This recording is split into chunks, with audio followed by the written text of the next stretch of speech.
Sir Raghuramakrishnaraju మీద గతంలో దాడి చేసిన వ్యక్తి తులసి బాబు మీద ఎటువంటి యాక్షన్ తీసుకోవట్లేదని రఘురామకృష్ణరాజు చంద్రబాబు నాయుడు గారి మీద టార్గెట్ చేసినట్టుగా తెలుస్తుంది సార్. అది అసలు ఎలా తీసుకోవాలి సార్ ఈ విషయాన్ని? రఘురామకృష్ణరాజుకి జగన్ ఒక ఆగర్భ శత్రువు.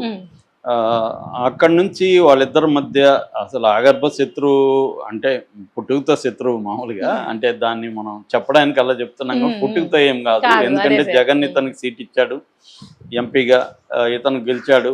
ఆ తర్వాత వీళ్ళిద్దరి మధ్య ఏం జరిగింది అనేది రకరకాల కథనాలు ఉన్నాయి, కానీ మొత్తానికి ఇతను ఆగర్భ శత్రువులాగా అయిపోయి జగన్ మీద ఒంటికాలతో అతని మొత్తం ఎంపీగా ఉన్న జీవితం అంతా అతను నియోజకవర్గానికి ఏం చేయలేదు, కానీ చంద్రబాబుకి చాలా మేలు చేశాడు. ఎందుకంటే జగన్ పార్టీలో ఉంటూ జగన్ మీద రోజు అదే పనిగా అతన్ని రఘురామకృష్ణరాజుని చూసి నేర్చుకోవాల్సింది ఎవరైనా ఏంటంటే పెర్జవరెన్స్ అంటారు. పెర్జవరెన్స్ అంటే పట్టుబిడని తత్వం. అంటే మనం ఒక రోజు చేస్తాం, 2 రోజులు చేస్తాం, అలసిపోతాం, ఏంద్రా ఇది చెప్పిందే చెప్తున్నాం అని మనకే బోర్ వస్తుంది. కానీ అతనికి బోర్ రాల. దాదాపు 4 ఏళ్ల పాటు రోజు అతను చెప్పిందే చెప్పడం, జగన్ని తిట్టడం తప్ప వేరే స్కీమ్ వేసుకోలేదు. మరి అంత కసి ఉందా అతనికి, లేకపోతే అంత పట్టుదల ఎట్టొచ్చింది? ఆశ్చర్యమే. అది ఎవరైనా కూడా సైంటిస్టులు కూడా పరిశీలించాలి. రఘురామకృష్ణరాజు విషయంలో అది గ్రేట్ అనమాట. అలా చేయడం వల్ల ఏమైందంటే చంద్రబాబుకి హెల్ప్ అయింది. ఎందుకంటే జగన్కి నష్టం చేస్తే అది తెలుగుదేశం ఖాతాలో పడుతుంది, ఉపయోగపడే తెలుగుదేశమే కదా. ఆ విధంగా రఘురామకృష్ణరాజు చంద్రబాబుకి బాగా హెల్ప్ అయ్యాడు కాబట్టి రఘురామకృష్ణరాజుకి చంద్రబాబు కూడా హెల్ప్ చేశాడు. నిజానికి జగన్కి రఘురామకృష్ణరాజుని ఏం చేయాలో తెలియట్లేదు. ఒక కొరకరాని కొయ్యి అంటారు, అలాగా కొరకరాని కొయ్యిగా రఘురామకృష్ణరాజు మారిపోయాడు. పవర్లో ఉండొచ్చు జగన్, కానీ అతన్ని ఏమీ చేసుకోలేని ఒక పరిస్థితిలోకి జగన్ని నెట్టేశారు. ఎందుకంటే ఎప్పుడైనా కూడా పవర్ కంటే కూడా వ్యవస్థల మీద, మన దేశంలో వ్యవస్థల మీద ఎవరికి కంట్రోల్ ఉంటే వాళ్ళకే రియల్ పవర్ ఉన్నట్టు. అంతేగాని నువ్వు సీఎం అయ్యావా ఇంకోటే కాదు, నీకు వ్యవస్థల మీద కంట్రోల్ ఉందా లేదా, అది జగన్ సాధించే పరిస్థితి జగన్కి లేదు, భౌతిక పరిస్థితులు కూడా లేవు. కానీ చంద్రబాబుకి డే 1 నుంచి ఇది బ్రహ్మాండంగా తెలుసు. వ్యవస్థల్ని మ్యానిపులేట్ చేసుకుంటూ వచ్చాడు చంద్రబాబు, రాజకీయాల్లో ఎదుగుతూ వచ్చాడు. అందువల్ల ఆయనకి ఏంటంటే మనం పవర్లో లేనప్పుడు కూడా మనకు పవర్ ఉండాలంటే మన వ్యవస్థల్లో మన మనుషుల్ని ఎలా పెట్టాలి అనేది ఒక లాంగ్ టర్మ్ విజన్ అంటారు. అదే ఆయన విజనరీ అంటే ఇది బేసిక్గా లాంగ్ టర్మ్ ప్లాన్ చేసుకుంటూ వచ్చారు. న్యాయ వ్యవస్థలో, ఇన్వెస్టిగేటివ్ ఏజెన్సీలు, సిబిఐ ఇలాంటి వ్యవస్థలలో, బ్యూరోక్రసీలో చేశారు. అట్లాగే మీడియా చాలా బలంగా ఉండాలి, తనకి మీడియా అండగా ఉండాలని మీడియాని ఎస్టాబ్లిష్ చేసుకుంటూ వచ్చాడు. అట్లాగే తన కులం అనేది ప్రపంచవ్యాప్తంగా, లక్కీగా చంద్రబాబు కులం ఏంటంటే బిజినెస్ కమ్యూనిటీ. అది కమ్మ అనేది business community. Cornwallis and Cotton వీళ్ళిద్దరు పుణ్యమా అని కమ్మ సామాజిక వర్గం బిజినెస్ కమ్యూనిటీగా 19th century, late 19th century, తర్వాత 20th సెంచరీలో వీళ్ళు ఎదిగారు. సో అది కూడా ఉపయోగపడింది. ప్రపంచవ్యాప్తంగా స్ట్రాంగ్ బిజినెస్ కమ్యూనిటీగా ఉండడం అనేది కూడా ఎదిరింది. అంటే సపోర్ట్ సిస్టమ్స్ అనేవి చంద్రబాబుకి కులము, వ్యవస్థలు, మీడియా, ఇది బాగా పనికొచ్చింది. అట్లాగే కేంద్రంలో ఎవరున్నా, కేంద్రమనే కాకుండా వేరే పార్టీల్లో కూడా తన మనుషుల్ని ప్లాంట్ చేయడం అనేది కూడా ఆయన స్ట్రాటజీలో భాగం. బ్యూరోక్రసీ, న్యాయ వ్యవస్థ, ఇన్వెస్టిగేటివ్ ఏజెన్సీలు, వేరే పార్టీలు, పొలిటికల్ పార్టీలు, ముఖ్యంగా నేషనల్ పార్టీలు, ఏ పార్టీ సెంట్రల్ అధికారంలోకి వచ్చినా తన మనుషులు ఆడు కొంతమంది ఉండడం ద్వారా మ్యానిపులేట్ చేయడానికి ఇది చంద్రబాబు ఏళ్ల తరబడి నిర్మించుకున్న వ్యవహారం. ఇది జగన్కి లేదు. అందుకని జగన్ వీక్ అయిపోయాడు. ఇప్పుడు దమ్ముంటే రఘురామకృష్ణరాజు చంద్రబాబు మీద అలాంటి పోరాటం చేయమని చూద్దాం, చేయలేడు. ఎందుకు చేయలేడంటే చంద్రబాబుకున్న బలం వేరు, జగన్కున్న బలం వేరు. ఫస్ట్ ఆఫ్ ఆల్ రఘురామకృష్ణరాజు చేస్తే మీడియా ఆయనకి ఏ మీడియా అండగా నిలబడుతుంది? ఆ వైసీపీ మీడియా ఎలాగో నిలబడదు, చంద్రబాబు మీడియా ఎలాగో అతన్ని నెగిటివ్గా చేస్తుంది. ఇంకా ఆయనకి మీడియా ఏముంది?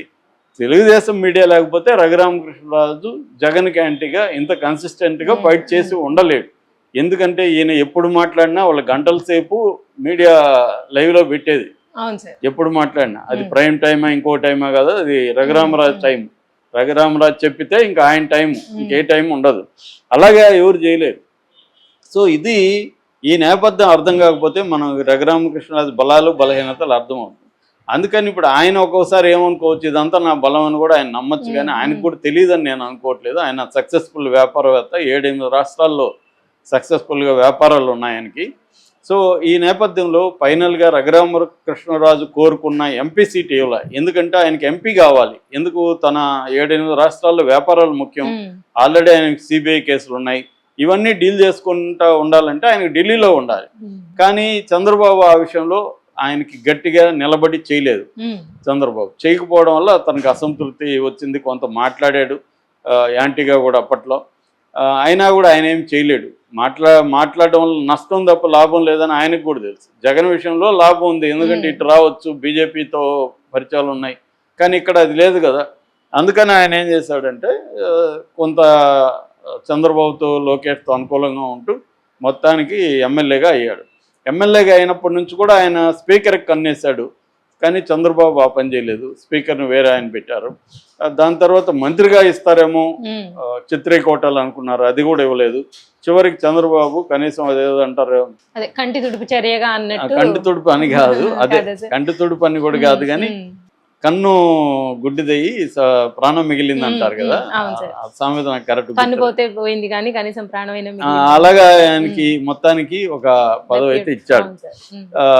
ఇప్పుడు ఏంటంటే ఆయనకి కక్ష తీర్చుకోవాలా, పవర్ వచ్చింది కాబట్టి జగన్ మీద కక్ష తీర్చుకోవాలి. జగన్ మీద తీర్చుకోవాలంటే ఆయన దగ్గర ఉన్న ఆయుధం ఏంటంటే గతంలో ఏపీ సిఐడి వాళ్ళు తను తీసుకెళ్లి కొట్టారని అప్పుడు ఆరోపించారు. అది కోర్టులో ఏమి ఫైనల్గా ప్రూవ్ అవ్వలేదు, ఇంకా ఏం జరగలేదు. ఇప్పుడు మన గవర్నమెంట్ ఉంది కాబట్టి ఎవరైతే కొట్టారో సిఐడి వాళ్ళు కొట్టారో లేదు తెలియదు, కొట్టారని ఆరోపిస్తున్న వ్యక్తి కాబట్టి వాళ్ళందరినీ సస్పెండ్ చేసేయాలి, వాళ్ళందరినీ జైల్లో పెట్టాలి అనేది ఈయన ప్లాన్. అందుకని కంప్లైంట్ ఇచ్చారు జూన్లో గుంటూరులో. వాళ్ళ మీద కేసులు పెట్టారు. వాళ్ళల్లో కొంతమంది బెయిల్ తెచ్చుకున్నారు, కొంతమంది ఏం తెచ్చుకోలేదు. కానీ చంద్రబాబు వాళ్ళని ఎవరిని అరెస్ట్ చేయట్లేదు. సునీల్ కుమార్ని చేయట్లేదు. పిఎస్ఆర్ ఆంజనేయులు ఈయన పెట్టిన వాళ్ళు అంటే Sunil Kumar, PSR Anjaneyulu A1 A2 Jagan A3 ఇలాగ ఉన్నారు. వాళ్ళల్లో ఇప్పుడు వాళ్ళని ఎలాగో సస్పెండ్ చేయట్లేదు. ఆ కోపం చంద్రబాబు మీద ఈయనకుంది. ఇప్పుడు ఏంటంటే తులసిబాబు అనే వ్యక్తి ప్రైవేటు వ్యక్తి, ఇతనికి ఏపీసీఈడికి సంబంధం లేదు. అతను వచ్చి తన గుండెల మీద కూర్చొని తనని కొట్టాడనేది తన ఆరోపణ. కొట్టాడు లేదనేది కోర్టు తేలాలి. అతనికి సిఐడికి ఉన్న సంబంధం ఏంటంటే సిఐడి వాళ్ళు ఏ కేసు పెట్టినా ఇతను వెళ్ళి కోర్టులో సిఐడి న్యాయ సలహాలు ఇచ్చేవాడు సిఐడికి. అందుకని 48 లక్షలు సిఐడి ఇతనికి ఇచ్చింది అనేది ఇప్పుడు రఘురామకృష్ణరాజు చెప్తున్నాడు. సో దీన్ని 48 లక్షలు ఎందుకు ఇచ్చింది? సో ఇది అక్రమం, అవినీతి జరిగింది, దీని మీద ఈ ప్రభుత్వం చర్య తీసుకోలేదు కాబట్టి నేను ఏసీబీకి లెటర్ రాస్తానని అంటున్నాడు. ఇది ఒక రకంగా చంద్రబాబు మీద ప్రెజర్ చేయడమే. చంద్రబాబు ఇప్పుడు ఏసీబీకి ఒక డిప్యూటీ స్పీకర్ ఏసీబీకి లెటర్ రాస్తే ఏసీబీ రియాక్ట్ అవ్వాలి. అప్పుడు చంద్రబాబు ఇరుకును పడతాడు. చంద్రబాబు ఇదేంటంటే తన పగ, తన ప్రతీకారం, లోకేష్ ప్రతీకారం, పవన్ కళ్యాణ్ ప్రతీకారం, ఈ 3 ప్రతీకారాలు చంద్రబాబు తీర్చుకోవాలి. దాని తర్వాతే వేరే వాడి ప్రతీకారం. రఘురామకృష్ణరాజు రివెంజ్ని చంద్రబాబు తన రివెంజ్గా ఫీల్ అయ్యి చంద్రబాబు చేయాలనేది రఘురామకృష్ణరాజు కోరిక. చంద్రబాబుకి ఎందుకు ఉంటుంది అది? చంద్రబాబు రివెంజ్నే చంద్రబాబు తీర్చుకోలేకపోతున్నాడు. సొంత కొడుకే డిప్యూటీ సీఎం చేసుకోలేని పరిస్థితిలో చంద్రబాబు ఎప్పుడూ లేనంత వీక్గా, ఆయన కెరీర్లో ఎప్పుడూ లేనంత వీక్ సీఎంగా చంద్రబాబు ఉంటున్నాడు. దానికి పరిస్థితులు అలా ఉన్నాయి. మనం చంద్రబాబును కూడా ఏమన్నా ఆ ప్లేస్లో నేనున్నా మీరున్నా అలాగే ఉంటుంది. ఒక్కోసారి పరిస్థితులను బట్టి మన బలం ఉంటుంది తప్ప మన సొంత బలం పనిచేయదు. అలాగే చంద్రబాబు ఉన్నప్పుడు ఈయనొచ్చి నువ్వు నా రివెంజ్ని నువ్వు తీర్చు ముందుగా అంటే ఎలా అవుతుంది? అందుకని చంద్రబాబు కొంత దాన్ని ఏమంటారు, పోస్ట్ పోన్ చేస్తున్నాడు. తాచారం అంటారు మా భాషలో, అలాగే తాచారం చేస్తున్నాడు. కానీ ఈయనకి కోపంగా ఉంది, ఏంది నేను అర్జెంటుగా నా పగ తీరట్లేదు. పైగా ఈ తులసిబాబు ఎవరు? తులసిబాబు గతంలో వెనిగండ్ల రాముకి ప్రత్యేక అనుచరుడు.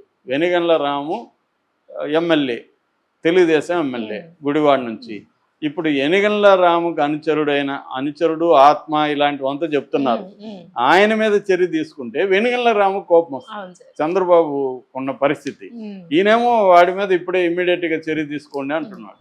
సో ఇది విత్ ఇన్ ద తెలుగుదేశం పార్టీలో ఇబ్బంది. నిజానికి ఈయన తెలుగుదేశం పార్టీ వ్యక్తి కాదు. వెనిగండ్ల రామ్ ఏంటంటే ఎన్ఆర్ఐ ఎప్పటి నుంచో ఫండ్స్ పెట్టి ఆయన ఇస్తున్నాడు, ఖర్చు పెట్టుకున్నాడు. గుడివాళ్ళు నాని లాంటి వాడిని ఓడించాడు.